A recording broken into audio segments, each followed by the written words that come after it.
Coming up on the show, converting coconuts to biodiesel, how the people of Kaka in the Medang province might just revive the island's copra industry.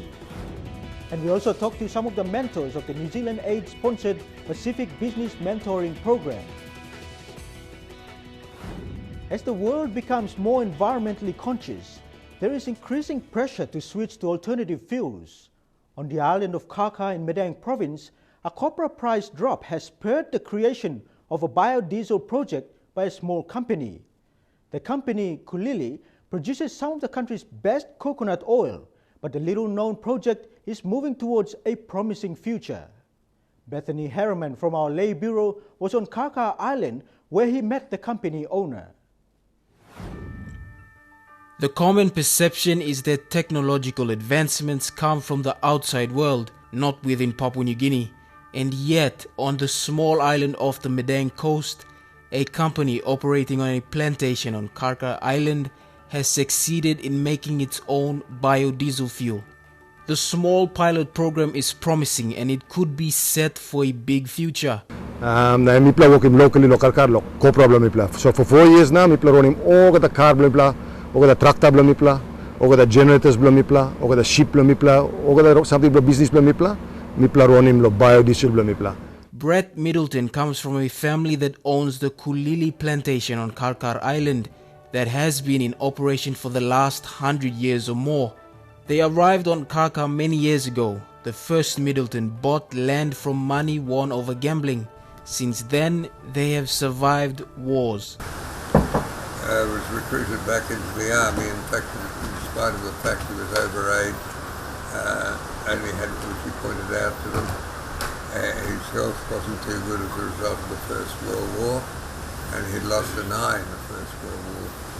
So they said, oh, we can't make you A1 in that case medically, you'll have to be A2, and he ended up back in New Guinea. But the estate grounds and facilities support a new idea that may have solved the island's copra problems. Now we plan to go to phase 2 now because there's a little pilot program we play. I mean, we supply him karkar.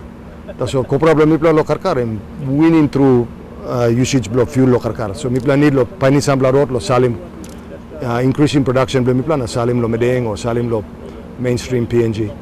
The Middleton's Kulili plantation is supplying coconuts growing on hectares of land to a company called PNG Biofuels to develop an environmentally friendly fuel alternative.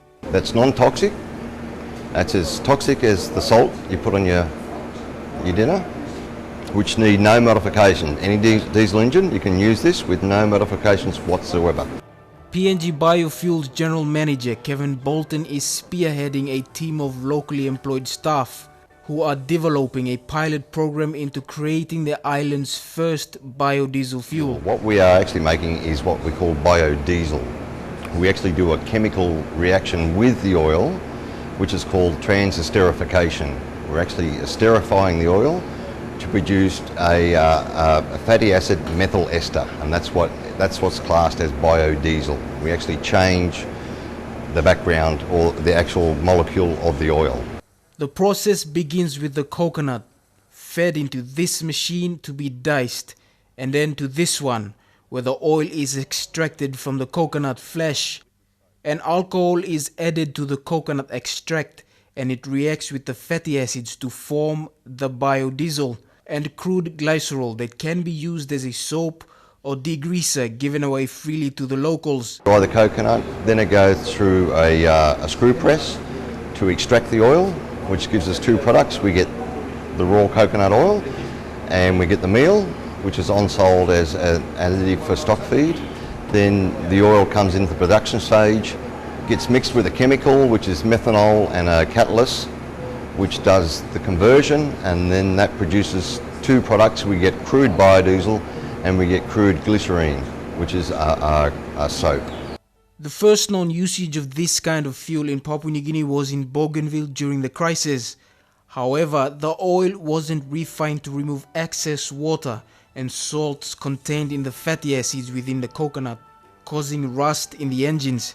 The project is becoming successful. The technology can be used to create an alternative fuel to complement fossil fuel and make use of coconut trees standing idle since the copra prices dropped in many parts of the country. It comes in line with the government's policies for agricultural small to medium enterprises.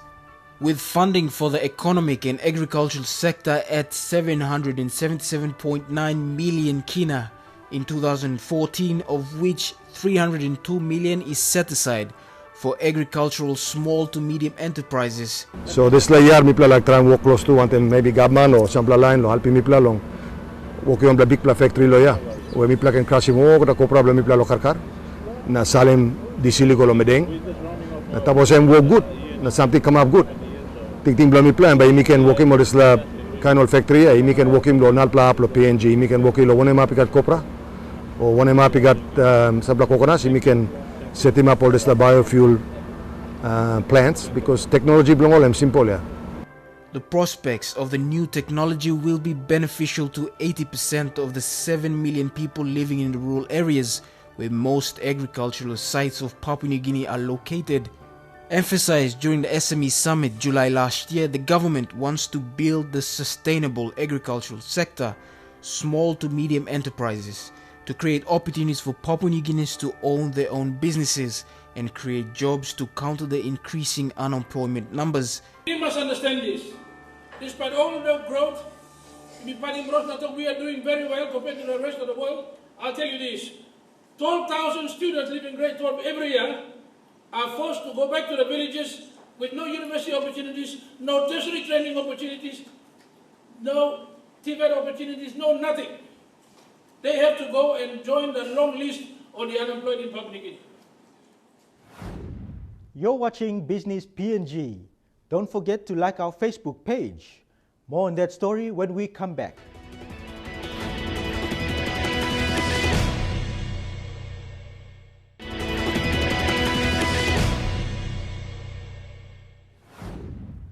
The Kaka economy has long depended on copra.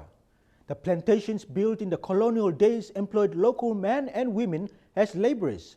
But when copra prices plummeted, the plantations had to lay off its workers. The challenge now is to build a new industry from a cash crop that saw better days 100 years ago. As the new technology is being used to make biodiesel fuel on the island, locals on Karkar are still feeling the full brunt of the plummeting copra prices and the effects of the coconut disease. Large-scale plantations on the island are not employing people like it used to. Since the coconut and copra disease spread throughout the island's plantations, it has been very difficult. Smallholders have nowhere to sell their copra and cocoa. People have no money in the pockets when the plantations stopped employing to the full capacity. Especially big plantation. No, some people mind place or some illegal line corners from me play. I mean, no coming inside too much. So, especially on plantation, yes, I'm with him. Yamat Kapak is an elder from Kurum village on the island. He has witnessed the difficulties that communities have faced when copra prices plummeted and the cocoa disease destroyed all coconut trees on the plantations. Something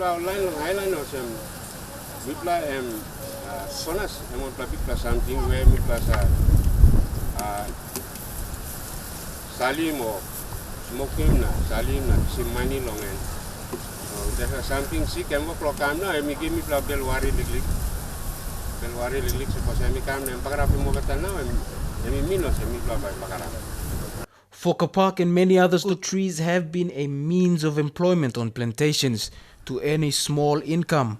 Without it, the plantations aren't operating to its full capacity, leaving room to law and order problems.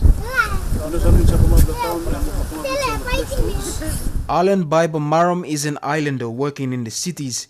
His perspective of the island during his vacation period is without copra, this will only get difficult, and something has to be done to save these plantations and, most importantly, the commodity it produces.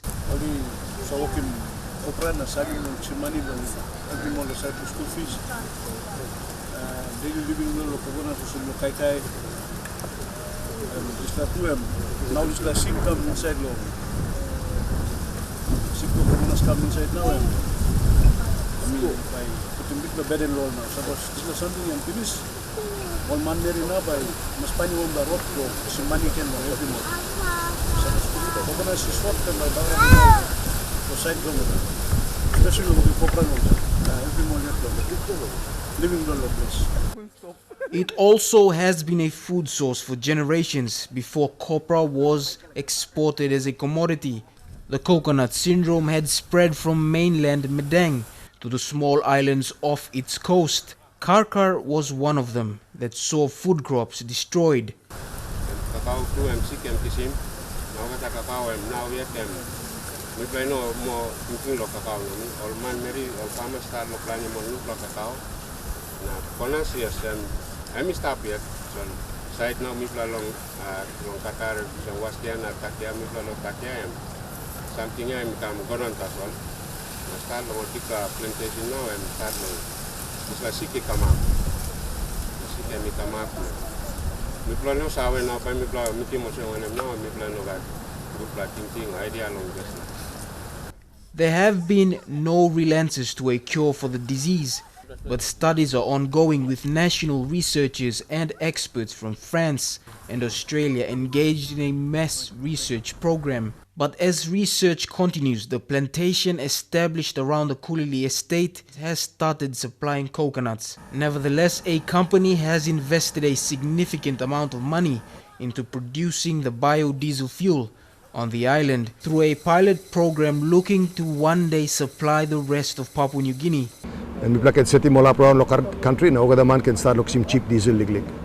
But one big plus biodiesel, that was you can sell him biodiesel or same price or same diesel or town. You convert him, you go back. You can pay him over 800 kina a ton long or grassroots grower or buy him copra long. So that was Mipla buy him copra long or convert him to biofuel. And Mipla can sell him this biofuel. Mipla can give him 800 kina a ton lo or growers. Presently, oxim less than 400 kina or 1 ton. So Mipla can double in price per copra. So if we do that, then government no need to subsidy. No need to subsidize him copra.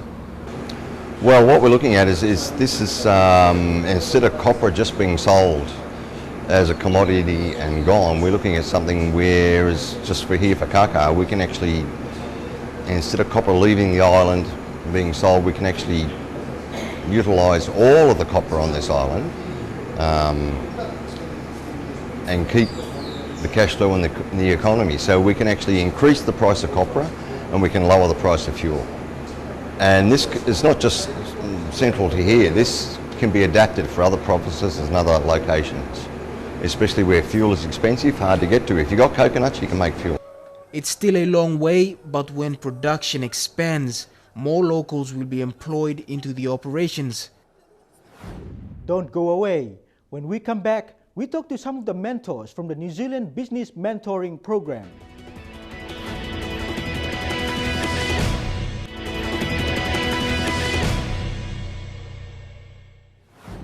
Welcome back. You're watching Business PNG.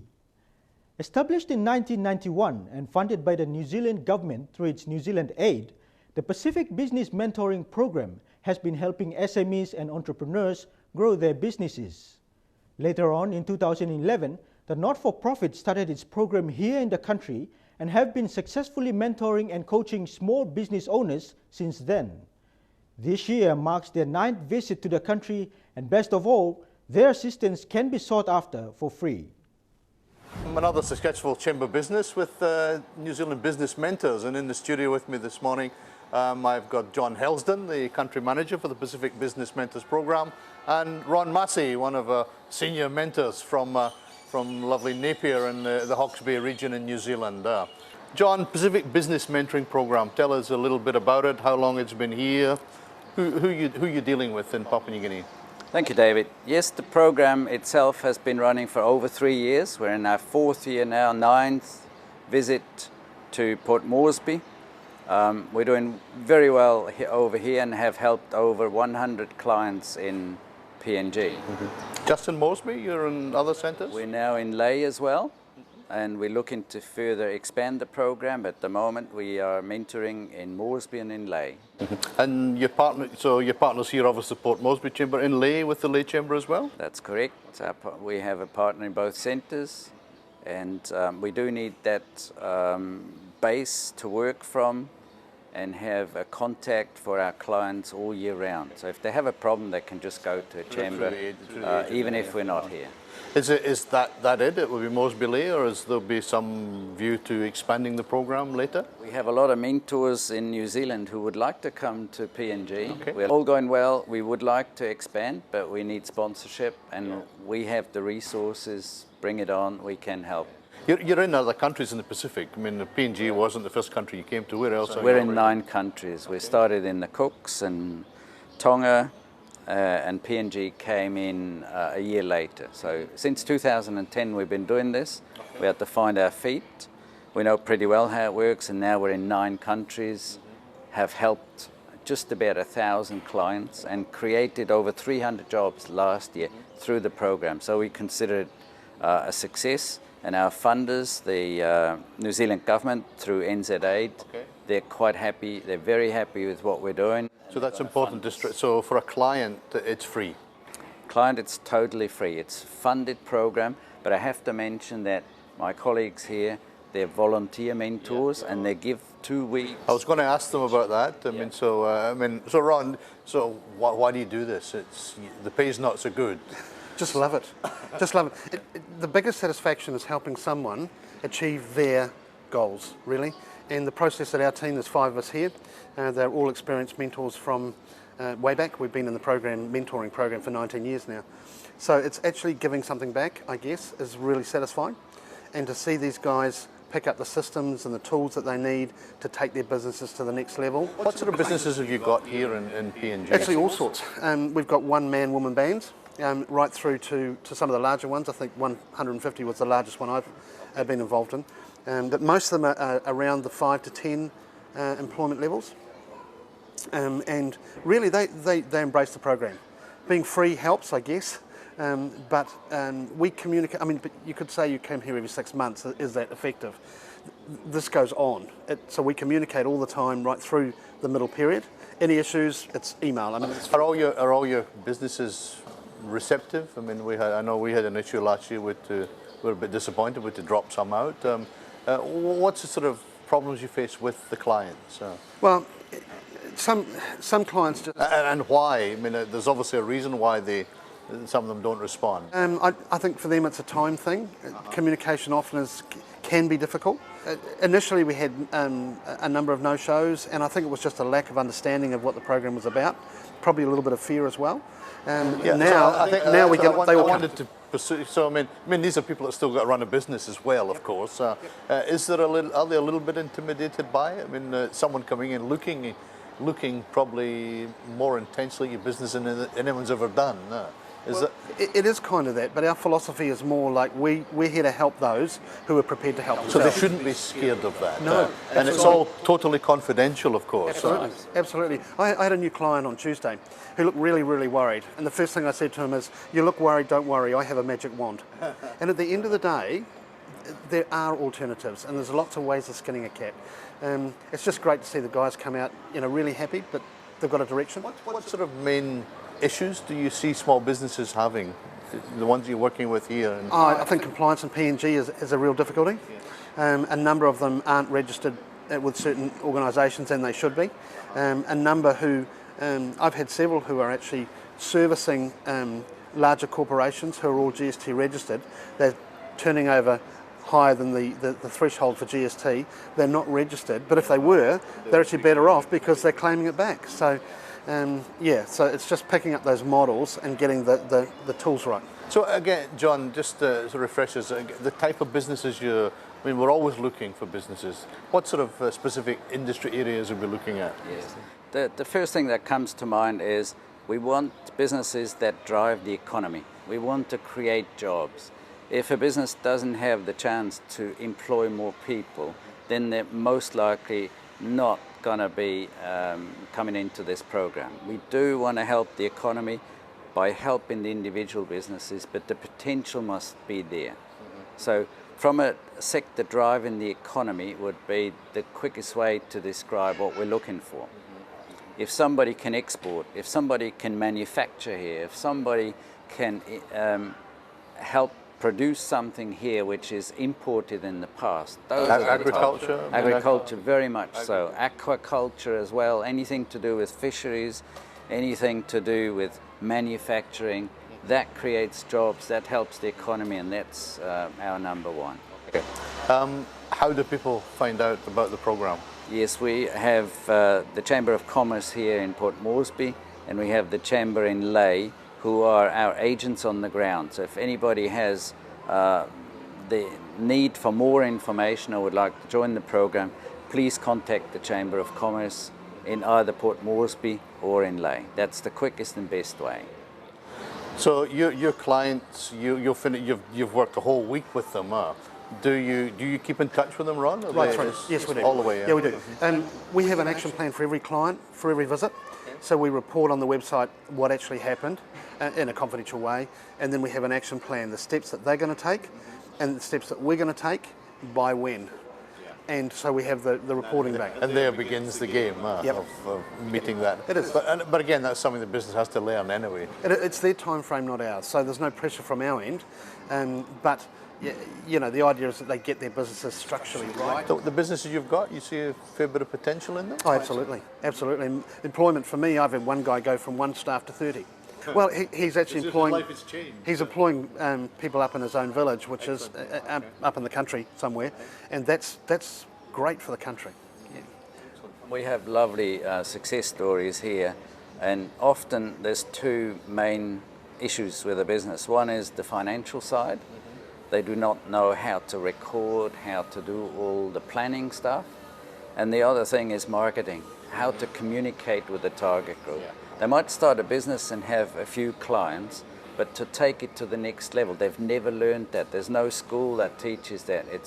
They need that help, how to market themselves, how to create their brand, and how to get the next clients to sign up and plan it all that it works. So we also do training, besides the mentoring. We bring up skill-based training. Let's just for the viewers, so it's a 12-month program. They're in the program for 12. What do they get? And remembering it's funded by New Zealand Aid, what do they get in the 12 months? Yeah. What are the interventions that they get? So it's a minimum of 12 months. It could be longer. Oh, okay. But let's start with 12 months. In those 12 months, they'll see the mentor twice, every 6 months, at the beginning and 6 months later. 6 months is a long time, although they keep in touch with email, maybe with Skyping, maybe a phone call. So there is contact between the mentor and the mentee, but 6 months is still a long time. So we're now sending skill-based trainers up after 3 months, which means that every client sees a guy from New Zealand 4 times a year. And either it's the mentor who looks after his business, or it's the skill-based trainer who teaches him business skills. And in those interims, the mentor's probably been in touch with them already anyway, yeah. The mentors keep in touch with the mentees. They check on them if they've done their homework. They communicate by email mainly, but also some by Skype, which is easy and doesn't cost again. And some do odd phone calls. Or we have quite a number of PNG clients who actually come to Auckland or to New Zealand because they're sourcing something, and then we link them up there again. Is there any point where a mentor might identify a particular problem that a client's got?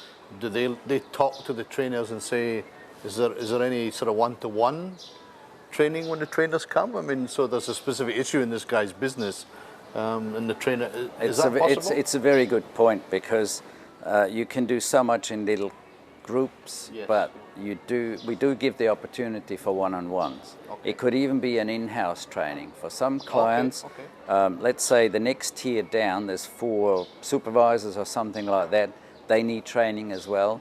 We do provide half-day training sessions in that business, in their environment with so their that's problems. With the client plus his staff as well? Or? Sometimes his staff, yes, because if we want to help that client, we have to do everything to make him move forward. So it's a good deal, Ron.